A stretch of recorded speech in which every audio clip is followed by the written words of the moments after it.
톰슨 가젤의 말입니다.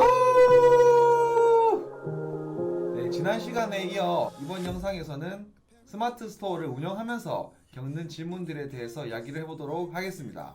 네, 그럼 첫 번째 질문입니다. 스토어를 열었더니 마케팅 제안을 하는 전화가 많이 와요. 근데 이런 전화들이 저한테 기회인가요? 이런 거 진짜 전화가 많이 오죠. 네. 시도 때도 없이 마케팅 회사에서 전화가 오거든요. 이런 전화를 받았을 때 저희는 당황스럽죠. 왜냐면 그쪽 업체에서 이건 정말 기회다. 이거 아니면 오늘 아니면 절대 없는 기회다. 사장님들 오늘 바로 하셔야 된다. 이렇게 이야기하면 처음 하는 제 입장에서는 뭐지? 이거 해야 되나? 이거 안 하면 나한테 손해 아닌가? 안 그래도 어떻게 하는지 잘 모르겠는데 내가 조금만 돈을 주면 이렇게까지 다 해준다고 하는 업체들 전화를 받았을 때 저희는 무척이나 당황스러워요. 오늘 확실히 정리해드리면 이런 업체들 전화 절대 받지 마시고 바로 받고 나서 이런 얘기가 나온다 끊으세요. 알겠죠? 그냥 끊습니다, 여러분. 이런 업체들은 처음 장사를 하는 우리들에게 달콤한 말로 현혹을 한단 말이죠. 그래서 말도 안 되는 기간 동안 계약을 맺어야 된다고 하고 만약에 이 계약을 어겼을 경우에는 위약금을 내라고 또 말도 안 되게 또 하거든요. 그래서 이런 분들의 전화는 우리는 받지 않을 거고요. 그 다음에 받는다 해도 절대로 지금 처음 하시는 분들은 거래를 하지 않으시기를 추천드리도록 하겠습니다. 이거 말고 전화가 오는 유형이 더 있을 거예요. 첫 번째 같은 경우는 마케팅 회사에서 뭐 키워드, 광고 협찬 뭐 이런 걸로 전화가 온 경우고요. 이 두 번째 같은 경우는 이 신생 쇼핑몰에서 입점 제한 전화가 올 때도 있거든요. 네, 그럴 경우에 여러분들이 여력이 있으시면 이 업체랑 거래를 하고, 근데 이때 중요한 게 있어요. 수수료 부분에 대해서도 좀 그 업체랑 딜을 해야 되거든요. 맞죠? 네, 저희가 평상시에 들어갔을 때도 20%의 수수료를 받을 수 있는데 신생업체가 전화와서 사장님 수수료 20%인데 이렇게 얘기를 하는 경우에는 굳이 들어갈 필요가 없고, 맞죠? 이따가 여러분들이 여력이 생겼을 때 들어가셔도 되고, 만약에 20% 쇼핑몰인데 수수료가 한 10% 정도 오, 네, 반값으로 수수료를 해준다, 이런 경우에는 미리 들어가 있는 것도 괜찮은 방법이라고 생각을 합니다. 혹시 또 다른 경우가 있을까요? 전화가 오는? 어떻게 보면 좀 기분 좋은 전화일 수 있는데요. 네. 대량 구매를 하겠다는 고객님이 전화가 올 수도 있습니다. 이런 경우에 보통 기분 좋아서 이제 가격을 먼저 물어보고 몇 개나 사실 건지 물어보고 하시는데, 네. 저희가 추천드리는 방법은 먼저 저희가 확인해보고 견적서 나중에 드릴 테니 문자나 이메일 알려주시면 저희가 나중에 연락드리겠습니다 라고 하시고 먼저 시간을 버세요. 그 다음에 저희가 먼저 체크해야 될 거는 수량인데요. 먼저 수량도 있는지 없는지 모른 채로 저희가 고객님과 이런 흥정을 하고 난 다음에 수량을 딱 체크를 해봤더니 도매처에 수량이 없는 거예요. 이렇게 되면 정말 나쁜 상황이니까 네, 맞죠. 먼저 문자나 메일로 드리겠다고 말씀하신 뒤에 수량을 체크하시고 이 진행을 하는 게 좋습니다. 진행을 하다 보면은 분명히 대량 구매니까 고객님께서 가격 흥정을 하실 거예요. 네, 내고 하죠. 그죠? 내고를 이제 들어오실 건데 그때 좀 샥샥 피하지 말고 네. 받아들이셔도 돼요. 내고 해주는 게 좋으니까요. 근데 내고를 하실 때 중요한 점은 부가세 그리고 배송비, 이 두 가지를 꼭 생각을 하셔서 가격을 책정을 하셔야 됩니다. 자칫하다가는 이게 대량 구매라서 배송비도 엄청 많이 나와요. 그리고 부가세를 생각을 안 했네? 10% 더 떼네? 이렇게 했더니 거의 똔똔이 뭐 이렇게 되면은 안 하는 게 좋죠. 왜냐면 저희 품만 더 들어가니까. 그렇기 때문에 두 가지, 부가세랑 그리고 배송비 꼭 체크하셔서 대량 구매에도 대응을 하셨으면 좋겠습니다.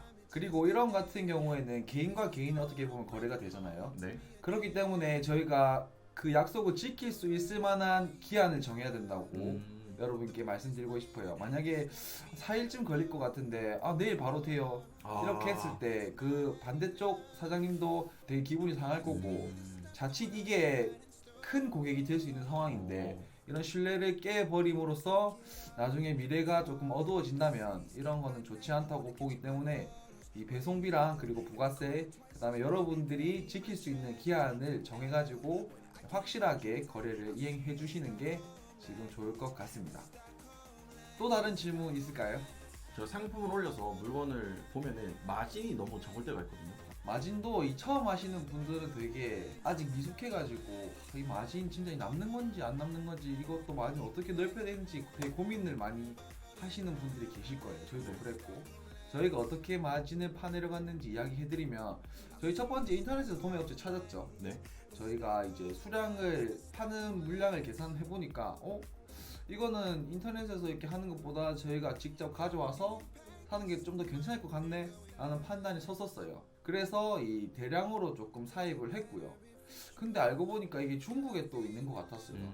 저희가 팔다 보니까 이게 한국에서 가져오는 것보다 중국에서 가져와서 이렇게 파는 게 저희가 좀 더 마진이 많이 남을 것 같다는 판단이 섰을 때가 있었거든요.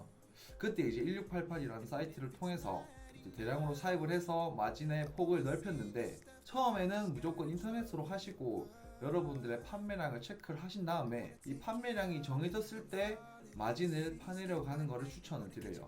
왜냐하면 이 마진을 많이 파내려 가려고 하다 보면 우리는 이 재고의 부담이랑 재고의 위험이 엄청나게 우리에게는 크게 작용을 하거든요. 판매량이라는 변수를 우리는 먼저 통제를 해야 된다고 말씀드리고 싶어요. 그래서 우리가 판매량을 알았잖아요. 네. 내가 한 달에 한 300개 정도 판다. 네. 그러면 이제 내가 중국에서 사입을 해왔을 때 한 1000개를 갖고 오면 한 어느 정도 걸리겠다. 네. 이렇게 정도로 알 수 있었을 때 마진을 파내려고 하는 것을 추천드리도록 하겠습니다. 그리고 또 이런 질문도 있더라고요. 지금 최저가가 10,000원인데 내가 10,000원에 갖고 와서 이거를 팔아도 되나? 이렇게 생각하시는 분들도 분명히 계실 거예요. 근데 제가 지금 또 말씀드리는 거는 이 10,000원에 갖고 왔잖아요. 근데 우리는 생각을 바꿔서 이 10,000원보다 더 싸게 파는 게 아니고 우리는 충분히 10,000원보다 더 비싸게 팔 수 있다 생각에 전환을 할 필요가 있다고 생각을 해요. 저희가 해보니까 이 10,000원에 파는 거나 20,000원에 파는 거나 두 가지 경우가 있어도 20,000원에 사는 사람이 분명히 있잖아요. 맞죠. 네, 우리는 이 10,000원에 갖고 오더라도 20,000원의 가격으로 팔되 그만한 가치를 어떻게 전달할지 잘 고민을 하신다면, 또한 아니면 이 경쟁 카테고리가 다른 쪽에 들어가거나 아니면 키워드를 다르게 써가지고 유입 고객을 저희 쪽으로 끌어당긴다면 최소가가 10,000원이라도 우리는 20,000원에 충분히 팔 수 있다고 생각을 하고 여러분들도 그렇게 하실 수 있습니다. 네, 그러면 그 다음 질문입니다. 위탁에서 사입으로. 누구나 고민하는 그 질문인데요. 위탁에서 사입으로 언제 넘어가면 될까요? 네, 아까 전에도 말씀드렸던 것 같은데 한 번 더 지금 정리해서 말씀드리면, 우리는 이 판매량이라는 거를 우리는 알아야 돼요. 네. 그래서 우선에 이 물건이 하나가 팔렸어요. 네. 그래서 우리가 5개를 먼저 갖고 와서 5개가 얼마 만에 팔리는지 우선에 확인을 하고, 네. 이게 또 5개가 또 팔렸다.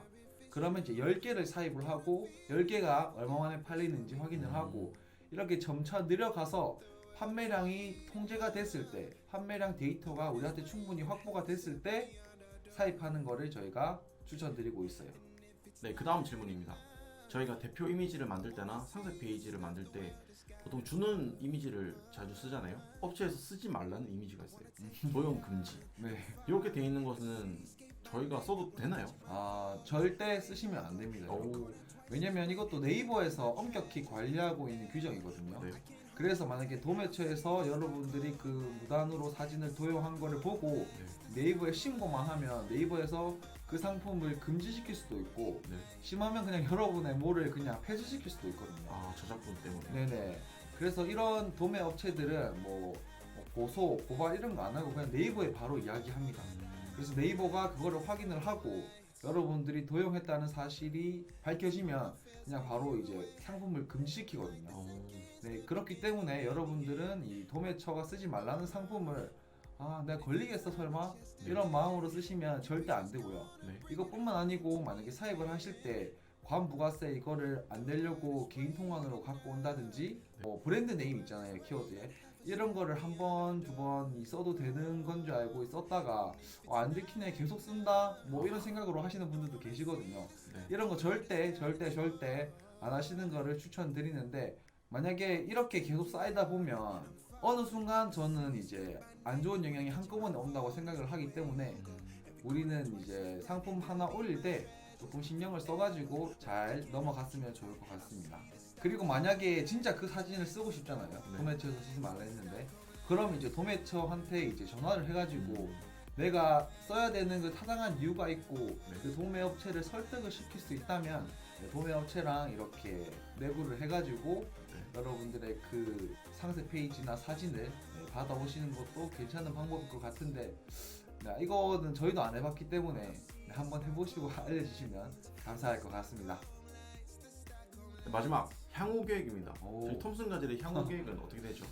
네, 지금 저희 톰슨 가젤은 이제 어느 정도 위탁 사업을 다 경험을 해봤잖아요. 그래서 이번에는 이 브랜딩에 조금 도전을 하기 위해서 이 공부를 하고 있어요. 어떻게 되는지 저희는 이제 이릭타르님의 영상을 보고 네. 참고를 하고 그렇게 하고 있거든요. 그래서 이제 그거를 저희가 하는 과정들도 제 유튜브를 통해서 말씀드리고, 저희가 또 이 국내 위탁 사인 말고 이제 해외 구매 대회도 도전을 하고 있고, 네. 역직구도 도전을 하고 있잖아요. 그래서 여기에서 나오는 경험들도 저희 유튜브 채널을 통해서 공개를 하고 여러분들과 경험 공유하도록 하겠습니다. 이상 Q&A 2탄까지 저희가 진행을 해봤는데요. 네. 또 궁금하신 점 있으면 언제든지 댓글로 달아주시면 저희가 바로바로 답글 해드리겠습니다. 저희 톱슨 가젤은요 항상 여러분들의 사업과 스토어를 그리고 건강을 응원하는 채널이 되겠습니다. 다음 시간에 또 좋은 영상으로 찾아뵙겠습니다. 그럼 스마트 스토어! 땡큐!